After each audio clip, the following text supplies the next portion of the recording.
Faro en la noche.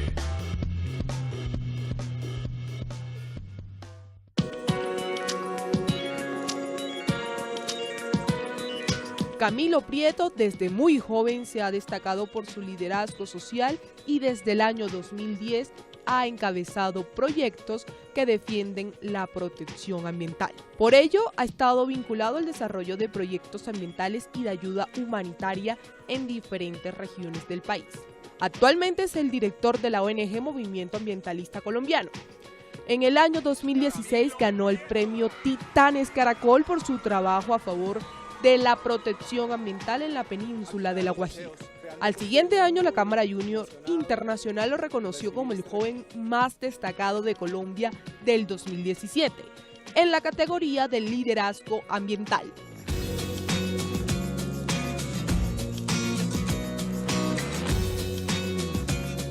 Prieto es médico cirujano y cuenta con un magíster en filosofía en la Universidad de Cataluña. Además, es especialista en derechos humanos y resolución de conflictos de la Universidad Abierta de Cataluña y ha desarrollado estudios de cambio climático y derecho ambiental. Sin duda, la sinergia entre su profesión y el activismo social han permitido que denuncie y lidere temas cruciales para el medio ambiente y los diferentes flagelos de salud pública que obstaculizan el desarrollo social. Hola, ¿qué tal? Un saludo muy especial para todos. Mi nombre es Nicolás Rojas y bienvenidos a Faro en la Noche. Hoy vamos a estar conversando sobre un tema que nos interesa a todos los colombianos y es la situación del medio ambiente en el país. Es por eso que hemos invitado a Camilo Prieto, director de la ONG Movimiento Ambientalista Colombiano, médico, cirujano plástico, con maestría en filosofía y con quien vamos a estar abordando diferentes temas. Camilo, bienvenido. Muchas gracias por este espacio y feliz de poderlos acompañar. Bueno, el movimiento ambientalista colombiano ha tenido mucha importancia recientemente. Cuénteme, usted es el fundador, ¿cómo se da la idea de fundar este proyecto que ha hecho cosas tan interesantes últimamente? Bueno, yo hago parte de un gran equipo, hay que empezar por ahí. Sí. Tú solo no soy el único fundador de esta organización. Digamos que el ambientalismo en Colombia ha sido un proceso de años. Creo que el gran ambientalista de todos los tiempos en nuestro país fue Alexander von Humboldt cuando visitó nuestras tierras y ahí quedó como un espíritu que nos enseñó a leer nuestra relación con la naturaleza de otra manera. Y ya pues concretando nuestra historia como ONG sí ha sido, yo creo que como lo hablábamos ahora, Nicolás, antes de iniciar la entrevista, contrastes continuos, ¿no? Entre buenas noticias, logros, pero entonces también hay otros asuntos en los que uno tiene que seguir perseverando. Creo que el gran activo que tiene la organización, por un lado, es el equipo de voluntarios, que está en diferentes regiones del país, gente que entrega su tiempo, que le dedica a esto todo el cariño para poder compartir con las comunidades sin esperar nada a cambio. Creo que la esencialidad de los voluntarios es la vocación de servicio, de entregarle a todo, a las otras personas que ni van a volver a ver posiblemente después de las misiones, todo su apoyo y todo su corazón. Nosotros tenemos en este momento unos proyectos puntuales en Guajira, Guainía, estamos desarrollando también en Casanare, Tolima, relacionados con pedagogía ambiental. Tenemos en Guajira y Guainía ahorita proyectos de aulas ambientales preciosos en los que por fin vamos a llevar energía solar, lugares donde jamás ha existido la electricidad, zonas no interconectadas con las que esperamos mejorar los procesos pedagógicos. Y simultáneo a esto, pues estamos desarrollando actividades de reforestación en diferentes lugares del país. Y otro punto adicional en el que hemos estado muy involucrados es en el de política pública, un poco complicado en un país donde los intereses financieros muchas veces logran estar por encima de los derechos colectivos ambientales de todos los colombianos, pero bueno, ahí seguimos pedaleando, caminando. Bueno, usted menciona algo muy importante y son las políticas públicas que se buscan establecer para tener un desarrollo sostenible. Esta semana se va a estar debatiendo en el Congreso Nacional pues, el Plan Nacional de Desarrollo. ¿Usted cree que sí va a permitir que Colombia cumpla con los acuerdos, con los tratados internacionales sobre el medio ambiente, este plan que propone el gobierno de Duque? Creo que cuando uno plantea ese título de cualquier proyecto y dice Plan Nacional de Desarrollo, esa es la primera pregunta, ¿qué entendemos por desarrollo? Y creo que no solamente Colombia, sino el mundo en general ha entendido mal esa palabra. Y nosotros nos hemos entendido como un ente aparte, un ente completamente aparte de lo que es la naturaleza. Y quiero traer en este momento algo que recuerdo de Heidegger y es que los hombres nos hemos olvidado del ser y nos hemos enfocado a la conquista de los entes, de las cosas, y todo lo hemos cosificado. Entonces, lo que uno lee en estos planes de desarrollo, no solamente en Colombia, sino en muchas regiones del planeta, es entender a la naturaleza o a los ecosistemas como cosas. Entonces, cuando eso ocurre, vienen situaciones tan fuertes como, afortunadamente, aclaro, esto ya lo reversamos, se logró reversar con el apoyo de varias organizaciones, ya el gobierno dijo que lo iba a echar para atrás, porque había un artículo que erosionaba un poco la protección que tienen los páramos en nuestro país. Nosotros vimos un nivel de riesgo, aunque fuera muy pequeño, y se logró echar para atrás. ¿Cuál era ese nivel de riesgo? Bueno, había un artículo, específicamente el último artículo del Plan Nacional de Desarrollo, todavía está, ¿no? Pero nosotros confiamos en la palabra del presidente de la República y también del ministro de Ambiente, que dijeron que eso lo iban a quitar. Hay un artículo que deroga otro artículo que está en otra ley, que básicamente habla de la necesidad de proteger los páramos en Colombia frente a actividades extractivas y agropecuarias. La supresión de ese artículo, para nosotros, generaba una posible erosión en esos mecanismos de protección. Había una controversia jurídica que nos decía, no, sí, de pronto nos dijimos, mire, elimínelo por favor por ese de pronto sí, de pronto no, quitemos ese riesgo. Afortunadamente, insisto, confiamos en la palabra del ministro de Ambiente y del presidente de la República, que se comprometieron en retirar esa derogatoria. Entonces, hasta ahí, bien. ¿Dónde vemos niveles de riesgo también importantes? No nos queda clara la transición energética, cómo Colombia va a dar ese salto, porque imagínense que lo que está planteado entre las bases de ese Plan Nacional de Desarrollo es que durante el próximo cuatrenio la flota vehicular eléctrica en Colombia solo se va a aumentar en 6.000 vehículos. Si nosotros vemos 6.000 vehículos dentro de un panorama de más de 12 millones de vehículos en el país, pues no es prácticamente nada. Y algo que nos sigue preocupando son los estímulos, tanto tributarios, arancelarios, para las energías renovables. Mira, te pongo este ejemplo. País que más tiene energías renovables no convencionales en el mundo, cuando hablo de no convencionales estoy hablando de solar, eólica. Por ejemplo, Dinamarca, 47%.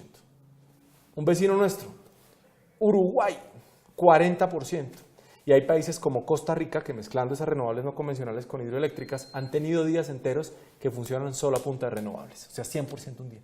Nuestra matriz energética en este momento a punta de solar y eólica, es decir, insisto, renovables no convencionales, estos términos importantes, los claros, no llegamos ni siquiera al 1%. Nosotros conocemos la energía solar, eólica, ¿qué hace referencia? Viento.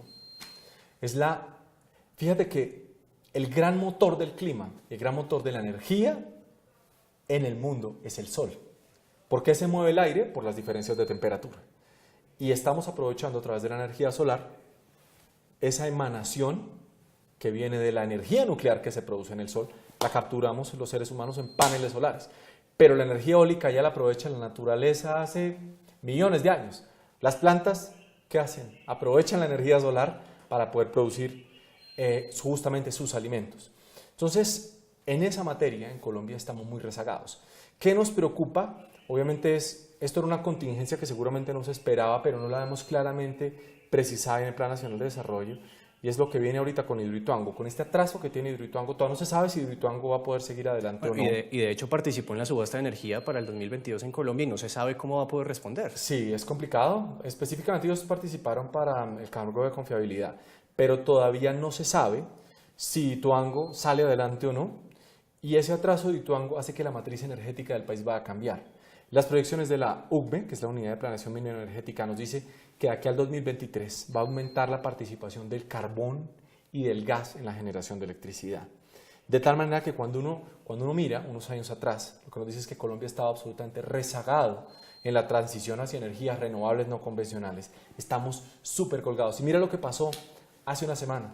Fracasó la primera subasta que hubo de contratos de energías renovables no convencionales en el país. Salió adelante otra, es un tema muy técnico, es de cargo por confiabilidad para energías no renovables, pero en sí la que más nos interesa, que es la de contratos, fracasó, porque los que estaban ofreciendo comprar esa energía, se la están ofreciendo muy bajita a los generadores y lamentablemente por eso fracasó. Entonces ahí es donde tenemos esas preocupaciones del Plan Nacional de Desarrollo que decimos, es indispensable que Colombia transforme completamente su matriz energética y empiece a apostarle más a estos nuevos sistemas de energía, que ayudarían mucho en la costa, por ejemplo. Ahora déjeme preguntarle, tal vez en las ciudades la energía eólica y la energía solar sería más viable, pero en las regiones ¿sería fácil implementar este tipo de nuevos mecanismos para obtener energía? Bueno, mira, hay que encontrar una utilidad distinta para estos sistemas. Hablemos específicamente de los fotovoltaicos, para concretar un ejemplo, es decir, la energía solar que va enfocada a la generación de electricidad, porque hay otro tipo de energía solar que se aprovecha térmica para calentar el agua, en fin, esa es otra. Concentrémonos en la que produce electricidad.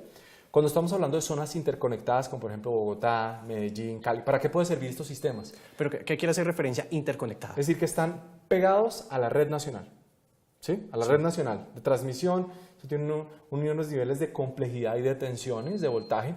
Cuando está conectado a esto, entonces, ¿para qué se aprovechan estos sistemas? Para disminuir el consumo, es decir, para bajar la factura, o sea, ahorrar dinero y adicionalmente disminuir de emisiones, porque en Colombia parte de la electricidad, aunque no es la gran mayoría, pero sí dependiendo del mes, pero más o menos un 20%, 15%, viene del carbón y del gas. Entonces, si nosotros empezamos a reemplazar esto en nuestras casas, que ya es posible por la nueva regulación que tiene Colombia, que uno pueda producir la energía en su propia casa y que si tuviera excedentes, si su sistema es grande, se los pueda vender al sistema, se puede aprovechar para eso. Pero hay otro tipo de sistemas, lo que les contaba de La Guajira, donde estamos en Guainía y donde vamos a Casanare. Son zonas no interconectadas, es decir, allá no llega la luz, allá no llega la electricidad. Entonces, en esas zonas hay un tipo de sistemas, que es con los que nosotros estamos pedaleando fuerte, y son unos sistemas que cuentan con almacenamiento. De hecho, es algo espectacular, porque anoche estábamos revisando unas fotos, me conmovieron mucho ver cómo se le puede cambiar la realidad a las personas. Allá por la noche con velitas y con linternas se esfuerzan para tejer sus mochilas, para desplazarse de un lado a otro. Entonces, llevando este tipo de sistemas que almacenan en las baterías, funcionan para de noche estar entregando energía. Ahora, la eólica, La Guajira es perfecto. Por ejemplo, ya tenemos un modelo implementado de producción híbrida. Bueno, y los llanos orientales también cabrían en ese esquema. Sí, hay. De hecho, Colombia, hay un atlas que yo invitaría a los televidentes que lo consulten, es muy fácil, de energía solar y eólica que está en el IDEAM, es fuente pública. Y allá se dan casos como el de La Guajira. En Guajira nosotros hemos registrado vientos de 8 metros por segundo, áreas donde tenemos 5.9 kilovatios por metro cuadrado, 5.9 kilovatios hora por metro cuadrado. Esto es espectacular. Entonces, ¿para qué nos sirve esto? Para montar un sistema que tiene paneles solares, entonces de día capta la luz y el viento. Y de noche, cuando ya no hay luz, tienes las microturbinas, que son de 400 watts, que van generando, y además que se van almacenando, también te van proveyendo energía. Camilo, ¿y este tipo de energía sí alcanzaría, por ejemplo, para que mi casa pueda tener energía solar, o sea, pueda producir energía solamente por los rayos de sol que recibe todo el día? Sí, eso ya está inventado. Lo que pasa es que también depende de las dimensiones de la casa. Sí, depende de las dimensiones del lugar donde vivan las personas. Pero ¿por qué esto ha fluido a favor? Porque hay tantos vientos a favor. Se reducen los costos de las tecnologías, por lo que se han ido masificando. Ya se consiguen silicios mucho más eficientes que los que se conseguían hace 10, 20 años. Segundo, porque la manera como iluminamos ha cambiado. Es decir, por ejemplo, antes teníamos unos bombillos estos incandescentes de 60 watts, ¿verdad? Que consumían 60 vatios hora de energía. Ahora tenemos unos bombillos LED que consumen 5 vatios hora que me pueden generar la misma luz. Lo que pasa es que ese otro bombillo de 60 vatios, la gran mayoría, por lo menos unos 40 o más, se iban generando calor. Por los bombillos no los puedan ni coger. No iba a cambiar el bombillo, me va a quemar con el bombillo.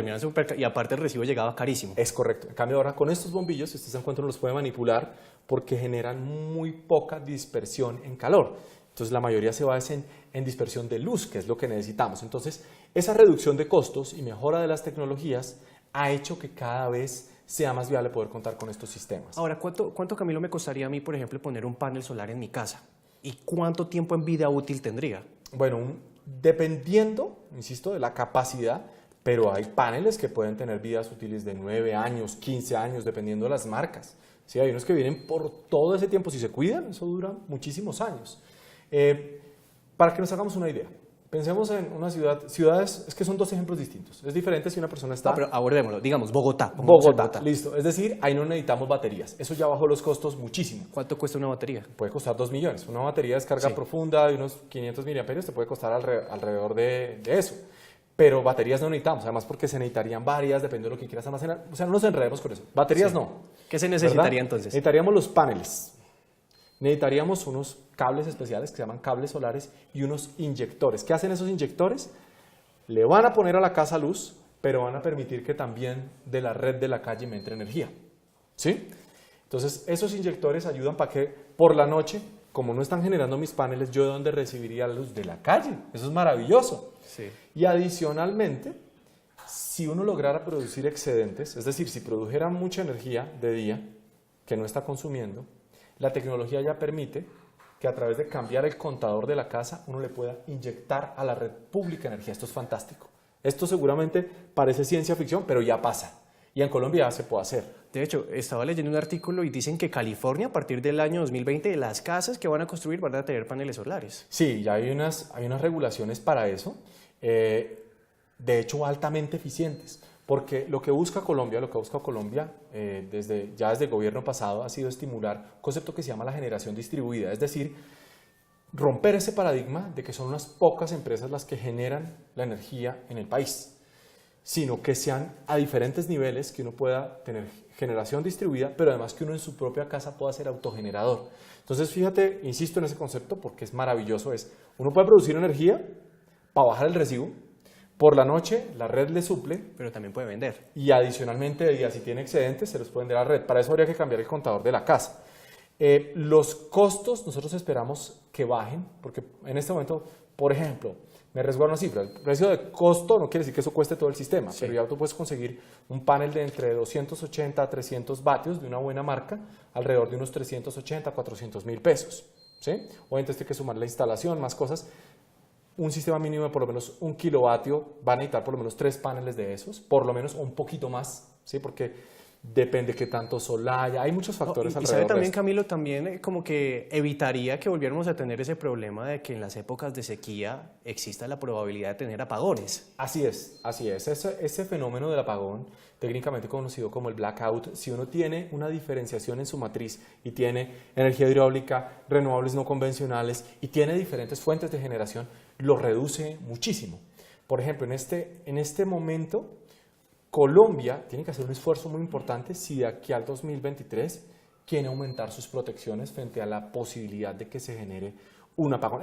Estadísticamente es muy poco probable que eso ocurra, pero sí es importante que pensemos a cambiar esa matriz de cómo está funcionando en este momento. Entonces, yo sí quiero transmitir esto a los televidentes, esto no es ciencia ficción, esto ya está pasando, ya se puede hacer, hay muchas empresas en Colombia con estas iniciativas. Sí es importante que sigamos presionando al gobierno nacional para que reduzca los costos, porque en este momento, lamentablemente, si una empresa quiere montar un proyecto gigante de generación de energía, gigante, tiene un beneficio que es el retorno del IVA, a través de una ley que se llama la 1715, puede tener retorno del IVA. Bien, Camilo, estamos hablando sobre que sí es posible tener una energía distinta aquí en Colombia. Más adelante vamos a abordar diferentes temas como la calidad del aire en las diferentes ciudades, también el nuevo sistema de basuras en Bogotá. Así que no se despegue porque estamos con Camilo Prieto, director del Movimiento Ambientalista Colombiano, y vamos a una pequeña pausa. Ya nos vemos en unos minutos aquí en Faro en la Noche. Si cualquiera de nosotros que estamos acá en el estudio quiere montar un sistema en su casa, un sistema aislado de autogeneración, no tiene ese beneficio, porque cumplir con todos los requisitos implica unos costos, una serie de cosas que hace que en este momento esos sistemas de autogeneración domiciliarios cuesten un 19% más. Ya regresamos con Faro en la Noche.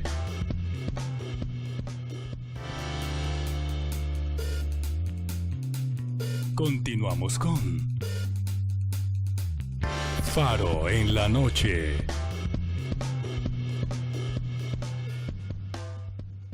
Continuamos en Faro en la Noche conversando con Camilo Prieto, director del Movimiento Ambientalista Colombiano, una ONG que ha trabajado muchísimo por lograr el desarrollo sostenible de Colombia. De hecho, Camilo, estábamos conversando sobre que si es posible tener energía eléctrica.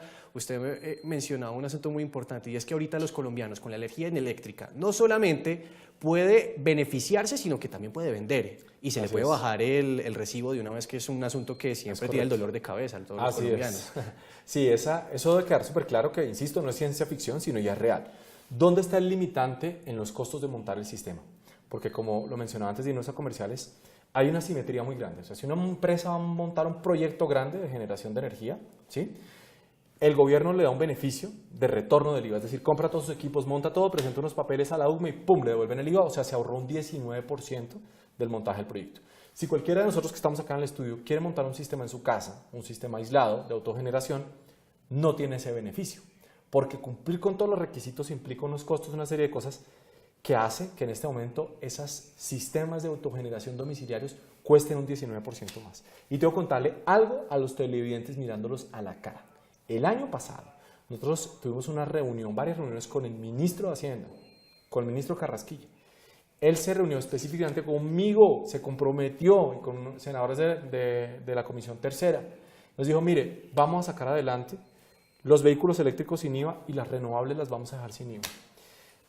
Nos pusimos felices, salió en las noticias el día anterior antes del debate, nos quitaron la proposición y en vez de esa pusieron las mezclas de biocombustibles con diésel exentas de IVA. Eso nos dio muy duro porque a veces esto lo aterriza uno en la vida, ¿no? Y comprende que a veces no son suficientes los argumentos. ¿Les endulzaron el oído?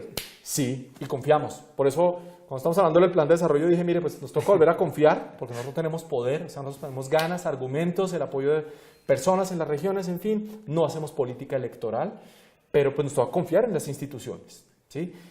Confiamos en que ahorita pase lo del Plan Nacional de Desarrollo y quiten ese artículo que te decía, pero ya tuvimos la experiencia de que el ministro de Hacienda nos incumpliera la palabra y en este momento por eso las energías renovables, insisto, cuestan un 19% más de lo que deberían si tuvieran el beneficio de exención de IVA.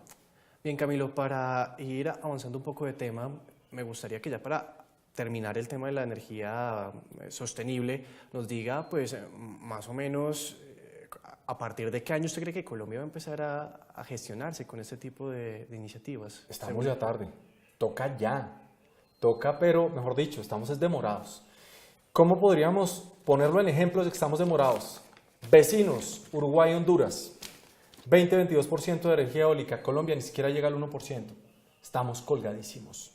Entonces, esto no es un proceso que se pueda diferir más, o sea, necesitamos hacerlo ya, porque además Colombia cada año va creciendo en emisiones y esas emisiones no son solamente producto por la generación de energía, sino están relacionadas con un tema muy importante que yo creo que es el tema más crítico en nuestro país, que es la deforestación. Entonces, insisto, esto es para iniciarlo ya y es clave que los televidentes de Cristovisión comprendan que en las elecciones que son ahora en octubre tienen que buscar que quienes lleguen al poder tengan clarísimo ese concepto, porque finalmente son los tomadores de decisiones los que firman los decretos, los que firman las resoluciones para sacar adelante estos proyectos.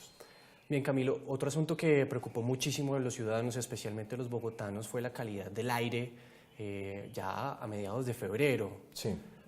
¿Por qué sucedió esto? Pues ya hemos visto que Bogotá desde hace bastante tiempo tiene una capa de smog que es evidente, no es invisible, pero ¿por qué hasta ahora se tomaron las medidas al respecto? Bueno, aclaremos algo. Uno es que este ya no es un problema de Bogotá y Medellín. La última revisión que hicimos del monitoreo del IDEAM nos dice que el 76% de las estaciones de medición de calidad de aire del país demuestran que el aire tiene problemas. Es decir, 76% de las unidades nos dicen se está respirando un aire malsano en muchos municipios de Colombia. Entonces nos toca quitarnos la idea de que esto solamente en los pueblos no pasa nada, sino solamente Bogotá y Medellín. Primer asunto, ¿sí? Segundo, ya hay tecnología para que los ciudadanos podamos medir calidad de aire. ¿Y eso cómo se hace? Mira que nosotros tenemos dos sistemas de medición. Sí. Ahora les voy a explicar un poquito qué es técnicamente lo que les voy a decir, pero ya tenemos un medidor de formaldehído, tenemos un medidor de material particulado y de compuestos orgánicos volátiles. ¿De dónde sacamos esos medidores? La gente dice, oiga, pero eso debe ser costosísimo, imposible de acceder. Pues el principal país proveedor de medidores de calidad de aire es China, porque allá respiran el peor aire del planeta. Entonces allá los ciudadanos tienen un kit de medidor de aire y adicionalmente también aire que traen embalado, lo compran, las balas de aire comprimido que vienen desde los bosques de Canadá y la gente sale a respirar con eso. Entonces, eso es un asunto, o sea, hay un mejor acceso a la tecnología, entonces ya nos podemos dar, nosotros empezamos a medir calidad de aire desde el año 2016 y la gente se burlaba. De hecho, la Secretaría del Ambiente del distrito se burlaban, que esos medidorcitos que tienen no se comparan. La tecnología de nosotros obviamente es una tecnología portátil que funciona con láser y se burlaban de esos medidores nuestros, pero a medida que la ciencia ciudadana ha ido en incremento y más ciudadanos se han ido preocupando por hacer veeduría, se empezó a detectar que el problema era por diferentes regiones de Bogotá y del país. Entonces ya la ciudad empezó a montar, hasta hace nada nosotros tenemos un sistema de de medición de calidad de aire que sea de conocimiento público, o sea, que los ciudadanos podamos entrarla a consultar. ¿Dónde puede ser, dónde pueden consultarlo? Porque es que a veces las personas ven en los medios que la calidad del aire está pésima, pero no entienden un factor, tal vez el lenguaje es complicado, entonces no sabrían qué medidas tomar. Bueno, ahí yo les voy a dar dos sugerencias, como para no entrar en esto, porque el tema de calidad de aire sí es bastante técnico, entonces para no enredarnos, hay dos páginas. Específicamente voy a hablar para Bogotá, pero después les voy a hablar para nivel nacional. Bogotá es en la Secretaría de Ambiente, página hay un link que es el del IVOC, ese es el índice de medición de calidad de aire para Bogotá, y ahí sale el mapa, pueden medir, y ahí sale un índice, y ese índice dice si el aire está en buena calidad, regular o es peligroso. ¿Sí? ¿Pero qué dice el índice? Sale un número que es el producto de la combinación de evaluar el material particulado, se relaciona con ozono y se relaciona también con los dióxidos de nitrógeno. Entonces, entre otras variables, cuando se hace esa mezcla de variables, se puede establecer un índice de calidad del aire. Muchas veces, lamentablemente, esa información se cae la página, no funciona. Bueno, otra sugerencia. Hay una página cuyas siglas, se las voy a deletrear despacito, que es AQICN.org.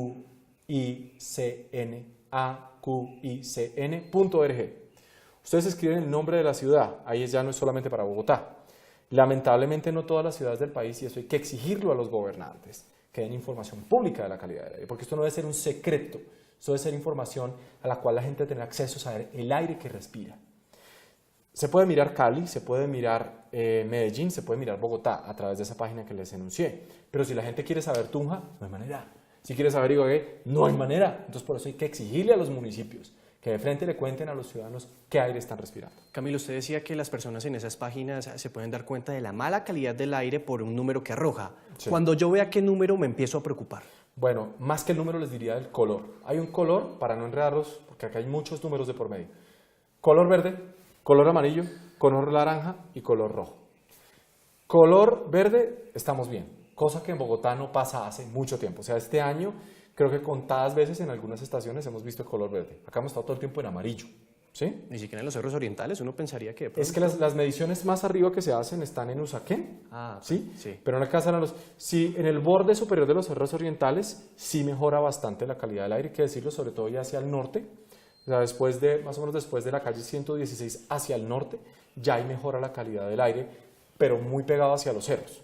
Pero el resto de las estaciones está en amarillo, en anaranjado, y la que normalmente, mira, parece un semáforo en rojo, es la estación Sevillana Carvajal, donde se respira el peor aire de Colombia. Yo siempre que tengo la oportunidad ante los medios le digo, mire, por favor, si usted vive, si usted reside alrededor de la Sevillana Carvajal o trabaja allá, use filtro N95 permanentemente.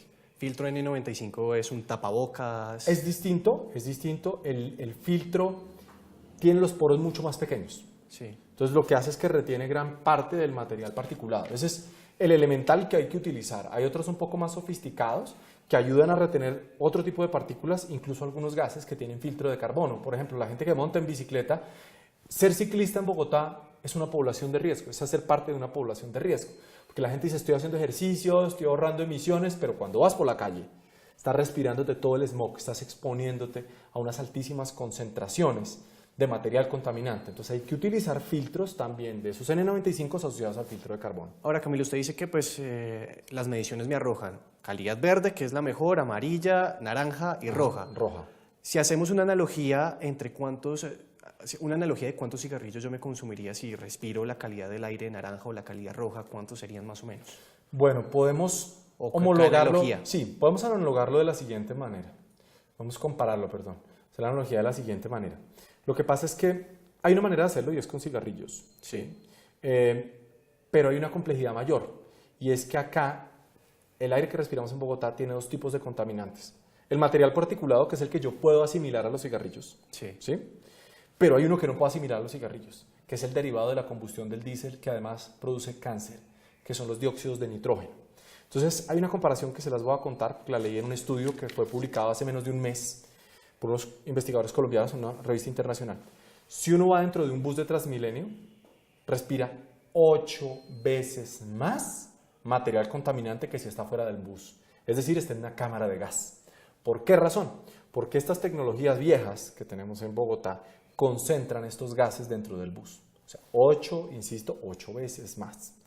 Si una persona va en un SID provisional, mañana cuando van a coger el SID provisional, tengan en cuenta esto, respira 11 veces más material contaminante que si está fuera del bus. Pero es que los buses del SITP provisional tienen que salir hace rato. Son buses viejos que dijeron que eran provisionales y ahí siguen. Y ahí siguen, ¿no? Y pues de movilidad dijo ahorita, van a seguir, Sí. porque todavía no hay una Sí. política clara de qué vamos a hacer con ellos. No, sí, no, nada. Y ahorita nos trajeron más buses diésel, entonces nos dicen, mira el truco, dicen, oiga, pero es que estos buses son Euro 5, son lo último en Guarachas. Entonces hay que aclarar algo, los buses Euro 5 son una tecnología que está en desuso en Europa, es decir, están saliendo y ya tienen programado prohibir su circulación a 2025, 2030 en varias ciudades de Europa. Incluso Ciudad de México ya se arriesgó a decir, oiga, tenemos que abandonar el diésel, por lo menos a 2025. Entonces nos dicen, ¿tienen filtros? ¿Qué ocurre con los filtros? Los filtros agarran el material particulado, correcto. Pero ¿te acuerdas que yo te dije por qué no hacía la comparación con los cigarrillos? Sí. Porque el gas no lo retiene, el filtro sigue derecho. Y el gas es el que produce cáncer, ese dióxido de nitrógeno. Entonces ahí está el truco. Entonces sigue el dióxido de nitrógeno, que sí, que con la tecnología Euro 5 puede mejorar un poco. Pero ¿cuál es el problema? Que en Colombia cambiaron las mezclas de los biocombustibles. Acá los vehículos están diseñados para tener mezclas de biodiesel, hablemos específicamente al 10%. Hace unas semanas salió un decreto del Ministerio de Minas que dice vamos a cambiarlo al 12%. Automáticamente eso ¿qué hace? Que los mecanismos de combustión de los motores cambien, generen mayores emisiones, mayores esfuerzos y toda esa combustión que estamos respirando ahorita muy posiblemente en las próximas semanas empeore. Y esto no lo digo de una manera apocalíptica ni trágico, sino es una realidad. Por eso hemos llamado constantemente la atención tanto al gobierno distrital como al gobierno nacional diciéndole pilas con esos cambios de mezcla, pilas con la movilidad masiva, porque lo que estamos haciendo con estos buses es incrementando los niveles de contaminación. ¿Pero quién toma finalmente la determinación de cambiar las mezclas? ¿El Ministerio de Minas? Sí, el Ministerio de Minas fue que en este momento dijo se supone una razón de desabastecimiento en el país, entonces decían, mire, tenemos que cambiar porque no tenemos tanto diésel, entonces toca aumentar la mezcla, entonces la pasaron de 10% a 12%. Ellos dicen que es transitorio y nosotros vamos a estar encima, o sea, esperamos que aquí a la mediados de marzo, cuando se supone que levantan esa medida, realmente la hayan levantado, porque aquí lo provisional en Colombia es como el 4 por 1000, que dijeron que era provisional y todavía lo estamos pagando. Pero Camilo, que es que en Colombia parece que estuviéramos llenos de materiales químicos que nos afectan. De hecho, hoy se tomó la determinación, bueno, esta semana se tomó la determinación de el asbesto, asbesto, me corregirá. ¿Qué implicaciones tiene eso en el sistema de nosotros? ¿Cómo nos puede afectar? Mira, nosotros esperamos que esta medida que ha tomado un juez de la República salga adelante y es dar 5 años para que ya nos libremos del asbesto en Colombia. Esta es una pelea que venimos dando con organizaciones, con muchas, desde hace muchos años y ha sido difícil porque el asbesto es un mineral que se utiliza para fabricar tejas, tanques, tubos y hay unas industrias que se lucran muy fuerte de esto porque el material es de bajo costo. Pero el asbesto se ha demostrado que genera un cáncer muy especial en nuestro cuerpo que se llama mesotelioma, que es el cáncer de la película que envuelve los pulmones y también se ha relacionado con cáncer de pulmón, incluso con cáncer de vejiga. Colombia hace parte de la OCDE, más de 33 países de la OCDE ya han prohibido el asbesto y adicionalmente tenemos numerosísimos países en el mundo que ya le dijeron no al asbesto. ¿Sabes qué es lo más irónico, Nicolás? Que estas fábricas en Colombia que usan el asbesto producen sin asbesto para exportar, es decir, acá nos dejan lo que intoxica y lo que mata y lo bueno lo exportan. Camilo, tenemos que ir a una pausa, pero antes de cortar nuevamente me gustaría que me dijera en qué elementos podemos encontrar el asbesto. Tejas de fibrocemento, ¿sí? En los tanques y en tubos. Entonces esos elementos, como representan riesgo en la manipulación, es muy importante que a la hora de desmontar escombros hayan personas especializadas en este asunto que además tengan las caretas necesarias para hacerlo. Es Camilo Prieto en Faro en la Noche.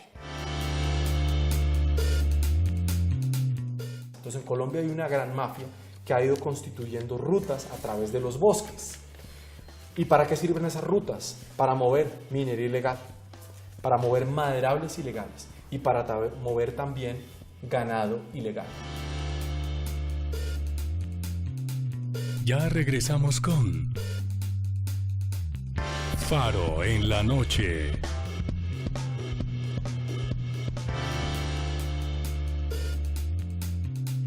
Continuamos con Faro en la Noche.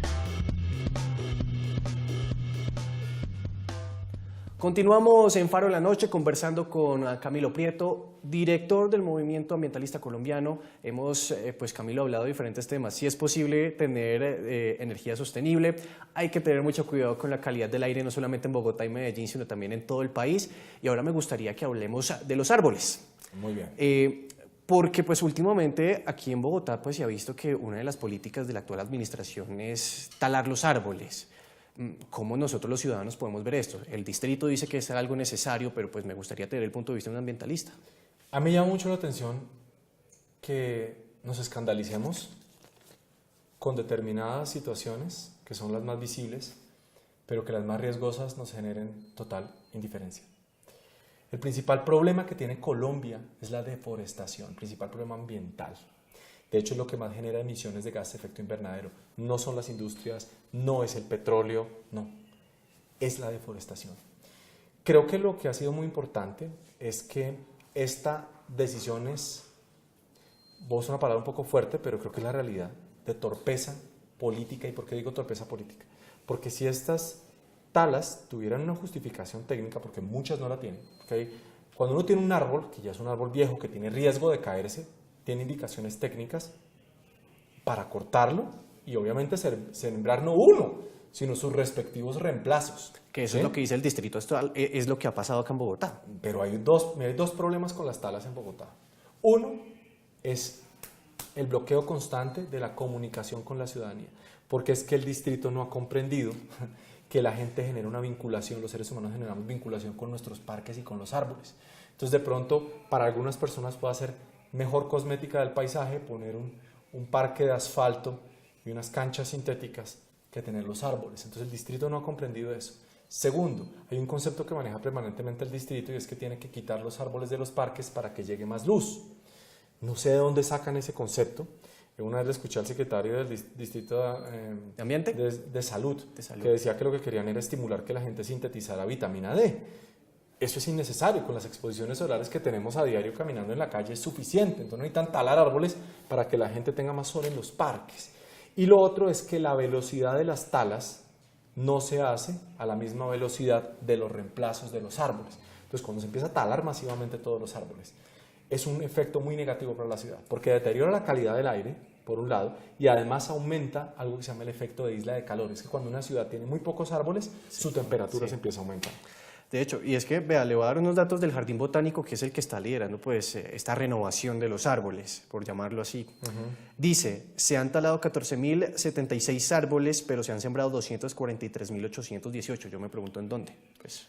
Sí, esa es una pregunta muy interesante para hacérsela. Sí, porque es que, pues, por ejemplo, uno va a diferentes zonas de Bogotá y están intentando renovar y los árboles, es más, tienen la cinta de peligro y uno dice, oiga, ¿qué? Sí, eso está bien. Eso está bien, yo creo que la ciudadanía se ha despertado frente a eso, pero yo quiero llamar en este momento la atención de los televidentes frente a unas situaciones puntuales. En Colombia la deforestación está disparadísima. Hoy, mientras nosotros estamos acá hablando, seguramente ya se perdieron miles de hectáreas de bosque. Procesos que son irrecuperables porque esas hectáreas ya no es como antes que con motosierra las cortaban, no, porque encontraron un mecanismo mucho más eficiente. ¿Cuál es? Los incendios. Entonces en este momento hay miles de puntos de calor en el país. La Sierra Nevada, que todavía no han terminado de controlar los últimos reductos de incendios. Esa pérdida que hubo, además seguramente irrecuperable en muchas zonas. ¿Por qué digo irrecuperable?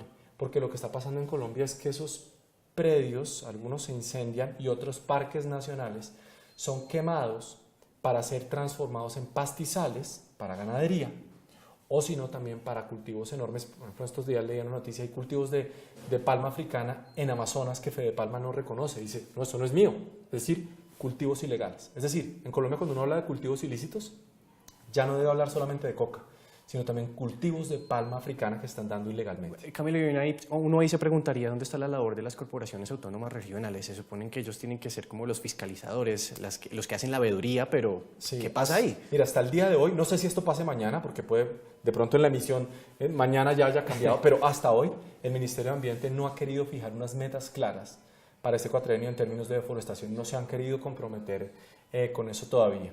Entonces, nosotros hemos venido acumulando una pérdida de bosque que ya llega hasta tal magnitud. Se los voy a poner un ejemplo muy puntual. La gran joya ambiental de Colombia es el Parque del Chiribiquete, ¿verdad? Lugar hermoso que incluso muchas de las zonas no han sido todavía exploradas por personas diferentes a los que han habitado ancestralmente allá hace miles de años. Es decir, allá no van turistas, ni siquiera científicos, hay zonas que son inexploradas. Pues ya al Chiribiquete le construyeron una carretera. Entonces uno dice, ¿cómo es posible que en este parque, la joya ambiental del país, tenga carretera? Pues sí, y esto pasa en muchas regiones del país, que esos incendios se han ido aprovechando para ir conectando rutas ilegales. Entonces en Colombia hay una gran mafia que ha ido constituyendo rutas a través de los bosques. ¿Y para qué sirven esas rutas? Para mover minería ilegal, para mover maderables ilegales y para mover también ganado ilegal. Porque hay que recordar que, como lo dijo Fedesarrollo en un informe de hace un par de años, el 60% de la deforestación del Amazonas está relacionado con ganadería. Y en Colombia estamos haciendo ganadería insostenible. Y ahí uno también se preguntaría, bueno, y si la Amazonía es sujeta a derechos humanos, pues así lo emite una sentencia de la Corte Constitucional de derechos. ¿Quién tendría la oportunidad de hacer la veeduría y evitar que todo esto que usted nos está comentando se siga propagando? Bueno, a veces esos pronunciamientos suenan muy poéticos, suenan hermosos, decir que hay regiones del país y ecosistemas que son sujetos de derechos. Sujetos de derechos quiere decir que hay unas normas, no es que la naturaleza en sí le estemos abrogando unos derechos en sí, primer derecho, segundo derecho, no, sino es decir, oiga, la naturaleza hay que cuidarla por estas razones jurídicas. Eso es lo que quiere decir, esa es como la interpretación que debemos darle a esos pronunciamientos. Pero cuando uno lo ve en la realidad, es que hay una cantidad de normas que jamás se aplican. Porque en Colombia no hay el número de personas, hay quienes que son unos verdaderos héroes, que son los guardianes de parques nacionales, pero no son suficientes para proteger todos los parques del país. Mira la simetría que tenemos en Colombia. Si nos comparamos, por ejemplo, con Costa Rica, tiene alrededor de un guardaparques por cada 10.000 hectáreas. Si nosotros vamos y vemos Venezuela, uno por cada 25.000, en Colombia, uno por cada 55.000 hectáreas. Entonces no hay personas suficientes para proteger los parques y no hemos comprendido que el gran problema es ese, porque la gente cuando va, mira, la gente por ejemplo va a la costa. Hace poco hablaba con unos amigos que tuvieron la oportunidad de pasar por el Cesar y me dicen, oiga, es hermoso ese paisaje que se ve. Y yo, cuéntame usted qué vio. No, unos potreros inmensos, pero no hemos comprendido que esa apropiación inadecuada de la naturaleza, esa transformación de los bosques en pastos, no son sostenibles. Y nosotros no es que seamos unos enemigos de la ganadería, porque eso uno diría, no, es que son los fanáticos que dicen no. No, lo que sí hay que ser claro es que existen unos sistemas sostenibles para la producción de ganadería, los sistemas silvopastoriles y la ganadería extensiva. Nosotros en Colombia hacemos netamente ganadería extensiva. Si lo miramos les digo rápidamente esta cifra en hectáreas, de 114 millones de hectáreas que tenemos en Colombia, utilizamos alrededor de 5 millones para minería. Tenemos 200.000 hectáreas en cultivos ilícitos, entre 5 a 7 millones de hectáreas para cultivar comida, para nosotros y para los animales. ¿Sabes cuánto nos gastamos nosotros en vacas, en ganado? Ojo con esto que les voy a decir porque es fuerte, 38.9 millones de hectáreas. Es decir, en Colombia una vaca tiene más de 1 hectárea para vivir, lo cual es absolutamente desproporcionado. Entonces, aquí hay que decirle no a la ganadería en general, sino específicamente a esa manera insostenible como la venimos desarrollando. Porque eso genera más daño ambiental que lo que tan popular pareciera ser, que es la industria del petróleo. Bueno, Camilo, ¿y nosotros como ciudadanos qué podemos hacer para evitar la deforestación?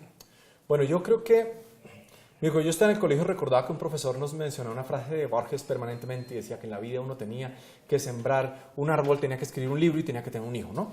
Pues esa frase en este momento de la historia de la humanidad ya no aplica, porque no es que alguien diga, oiga, yo voy a sembrar un árbol. Entonces yo creo que lo primero es pasar del discurso a la acción, de la indignación a la acción, de la crítica inútil a acciones responsables. Vincularse a campañas de reforestación, de siembra, creo que es fundamental. Yo invitaría a los televidentes de Cristovisión a que visiten la página del Movimiento Ambientalista Colombiano, movimientoambientalistacolombiano.org, donde ustedes pueden encontrar las diferentes actividades que nosotros realizamos para que se puedan unir. Por ejemplo, ahora tenemos uno en Boyacá, en el páramo de Huacheneque, también vamos a tener una en Tolima en la que ustedes se pueden sumar. Sí, de hecho yo estaba viendo ahorita en su página web y ustedes tienen como actividades de siembra donde motivan a los voluntarios que quieran acompañarlos, pues participar en este sitio, en este tipo de actividades. No, eso es Camilo, espectacular. bueno, muchísimas gracias. Son muchos los temas que se me quedan, probablemente los hablemos personalmente ahorita. Pero bueno, quería agradecerle por participar en este momento en Faro en la Noche y por supuesto por ilustrarnos un poco sobre la materia ambiental y qué es lo que debemos hacer. Muchas gracias. No quiero despedirme sin dejarles una frase que me ha impactado mucho de un filósofo que admiro, Odo Macquar. Dice, y es que hasta el momento la filosofía de la historia se ha preocupado por transformar el mundo. Y de lo que ahora se trata no es de transformarlo, sino de cuidarlo. Y eso es labor y responsabilidad de todos. Bueno, muchas gracias, Camilo. Yo me despido no sin antes desearles alegría y éxitos a todos.